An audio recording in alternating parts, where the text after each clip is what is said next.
यार 4 महीने में क्या 99 परसेंटाइल पॉसिबल है? पहले तो जो लोग नेगेटिव सोचते हो कि मेरे से कुछ नहीं होगा, मेरा तो कुछ दुनिया में हो ही नहीं सकता, अब तो टाइम नहीं बचा है, यार वो सब पहले नेगेटिव सोचना बंद कर दो। ऐसा क्या है जो इंसान कर नहीं सकता? मतलब हमें भगवान ने हाथ पैर कम दिए हैं, दिमाग कम दिया है, क्या कम दिया है? ऐसा क्या है जो हम नहीं कर सकते? इंसान अगर चाहे तो भगवान को भी नीचे उतर के आना पड़ता है, अगर वो शिद्दत से चाहे तो। थोड़ा ज्यादा हो गया, मतलब यहाँ भगवान को नीचे नहीं ला रहे हैं, लेकिन पहली चीज ये, क्या ये पॉसिबल है? बॉस, क्यों पॉसिबल नहीं है? अभी प्रॉब्लम क्या है? आप 4 महीने देख रहे हो, ये 4 महीने नहीं, 120 दिन है। बहुत से लोग हमारे खुद के स्टूडेंट्स अब ये कर रहे हैं कि I think it's too late, अब मेरा गैट में नहीं हो सकता, तो मुझे प्रिपरेशन कंटिन्यू करनी चाहिए कि नहीं करनी चाहिए।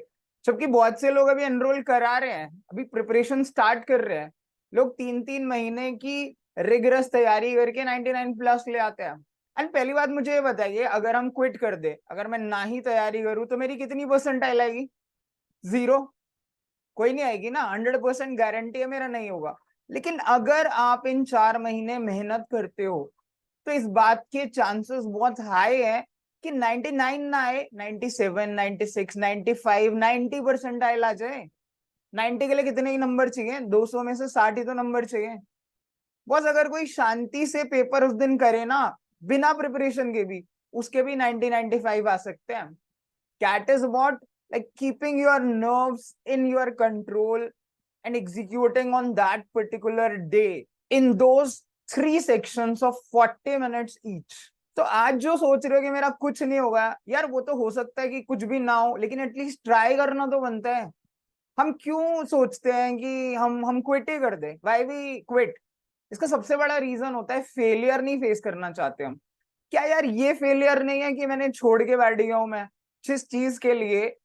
कुछ स्टूडेंट्स काफी मेहनत से तैयारी शुरू करते हैं, सब कुछ दाव पे लगाते हैं, फीस भरते हैं, इतनी मेहनत करते हैं, हमारे यहाँ तो बेचारे फिजिकली भी इतने फ्लोर चढ़ के आते हैं।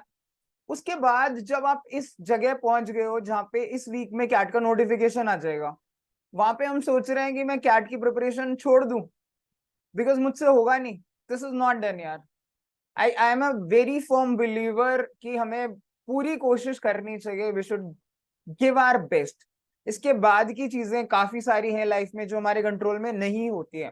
फॉर एग्जाम्पल, उस दिन क्या होगा, तबीयत ठीक होगी, खराब होगा, पेपर अच्छा जाएगा, बुरा जाएगा, टफ आएगा, इजी आएगा, वी डैम केयर बॉस। हमारा काम है डेली 4, 5, 6, 7 आवर्स जितने आप लगा सकते हो, रिलीजियसली, रेगुलरली, कंसिस्टेंटली लगाओ। उसके बाद रिजल्ट ना आए वो आपका प्रॉब्लम नहीं है। बट सबसे बड़ी बात यह है कि अगर कोई भी इतनी मेहनत करता है, तो ऐसा हो ही नहीं सकता कि उसका रिजल्ट ना आए। बिकॉज सिर्फ एक कैट तो है नहीं, कैट है, जैट है, एनमैट है, स्नैप है, आईएफटी है, टिस है, सीमैट है। अबे यार ऐसा थोड़ी कि सारे एग्जाम्स में फेल हो जाओगे।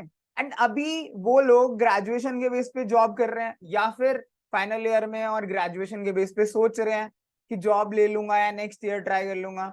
या नेक्स्ट ईयर का किसे पता है?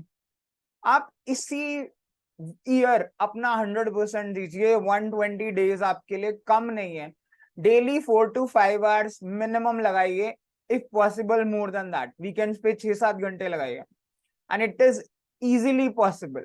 तो सबसे पहले आपको ये बिलीव करना पड़ेगा कि हाँ मैं ये कर सकता हूँ, it is not beyond my reach. तो जो भी लोग ये सोच के बैठ गए हो अब हमारा बस कैट में कुछ हो नहीं सकता, वो गलत सोच रहे हैं। ठीक है, 20-20-20 का स्कोर लाना बड़ी बात नहीं है। अब वर्बल में तो बिना पढ़े लोग 25-30 प्लस नंबर ला सकते हैं। काफी सारे लोग हैं जिनका वर्बल अच्छा होता है। क्वांट में भी आप बेसिक भी पढ़ोगे तब भी आपको 6-7 क्वेश्चन मिल ही जाते हैं। सब रिपीटेड क्वेश्चन है मैक्सिमम। एलआर में एक पजल करोगे तो भी आपके कट ऑफ क्लियर हो जाएंगे, and it is very much possible. और अगर 90, 95, 92 पे तो बेबी आईएम्स, न्यू आईएम्स सबकी कॉल आ जाती है। अगर आपके पास आईएम्स नहीं भी हैं तो भी बहुत सारे अच्छे कॉलेजेस हैं यार जिनका 15-18 लाख का पैकेज है। Believe me, 12 to 15 lakhs is not a bad package to start with.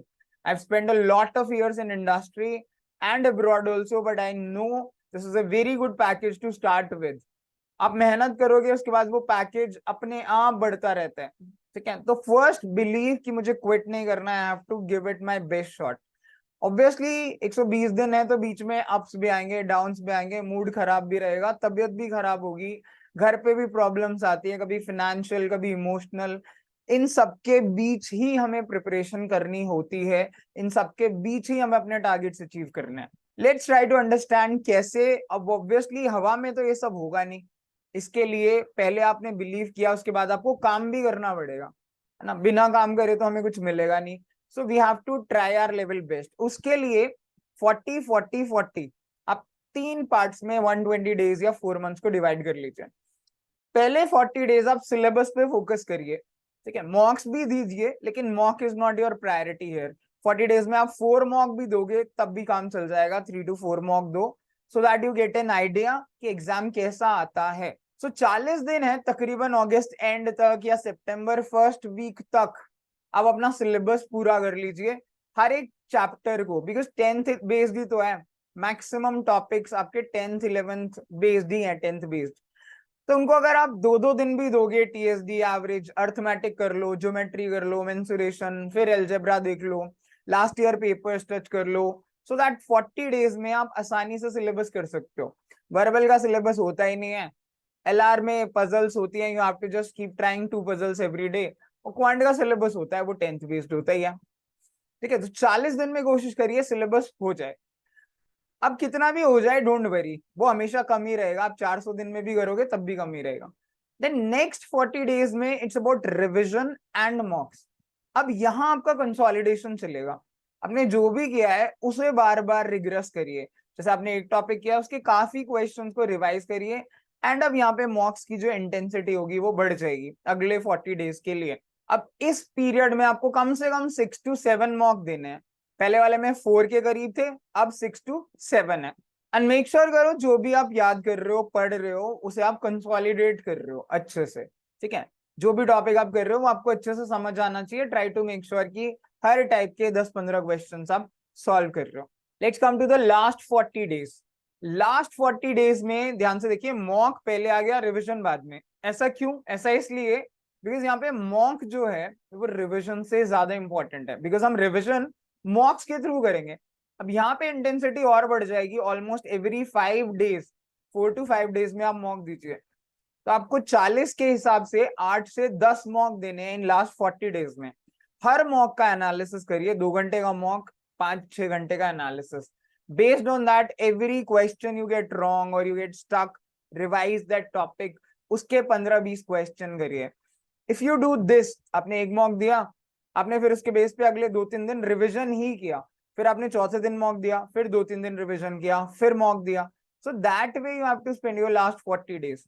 तो आप overall if you perform 40-40 and 40 120 days आप इस तरीके से करते हो, देन बाय 26 नवंबर, जो कि मोस्ट प्रोबेबली कैट का डे है, एंड ऑफ कोर्स हमें इस वीक पता चल जाएगा ऑफिशियली, तो 26 नवंबर को आप काफी कॉन्फिडेंट रहोगे। और अगर आप शांति से, keeping your nerves in control, if you attempt your exam with focus and concentration, then 95 plus is very much achievable, even 98-99 अगर आपने चीजें सही से एग्जीक्यूट की तो। so there is a very good chance boss कि आप अभी भी तैयारी शुरू करो तो भी आप एग्जाम बहुत अच्छी परसेंटाइल से निकाल सकते हो, लेकिन उसके लिए आपको डेली एफर्ट लगाना पड़ेगा। जो लोग हमारे यहाँ क्लासेस लगा रहे हैं सेल्फेस में, 4 घंटे की तो क्लासेस ही होती हैं, 4 to 5 आवर्स हम क्लासेस में एकेडमी में दे रहे हैं। कई कई लोग सुबह 8 बजे से 2-2 3-3 बजे तक पढ़ रहे हैं। That's really astounding and inspiring. उसके बाद घर जाके खाना वाना खा के रेस्ट करके 3-4-5 घंटे और लगा रहे हैं। आप जॉब करते हो, काम करते हो, तो लास्ट में यार 1-1.5 महीने 2 महीने की छुट्टी ले सकते हो। वो नहीं दे रहे तो ले तो सकते ही हो, ऐसे बहुत सारे तरीके हैं, एवरीवन नोज। आपके लिए प्रायोरिटी क्या है, आप वो देखिए और 1 महीने 1.5 महीने की छुट्टी ले लो, ठीक है। बेस्ट शॉट तो दे ही सकते हो, उस टाइम पे आप ज्यादा टाइम दे देना। अभी आप क्या करो, 2-3 घंटे की क्लास लगाओ, 2 घंटे घर में रोज निकालो, वीकेंड पे ज्यादा निकालो, 6-7 घंटे। So please first believe and then start working seriously, वरना आप जहां आज हो वहीं आप कैट के बाद रहोगे। लेकिन अगर आप सीरियसली प्रिपेयर करोगे तो काफी चांसेस हैं कि आप जहां आज हो वहां से कहीं बेटर जगह आप पहुंच सकते हो। So keep working hard and let's ace this cat.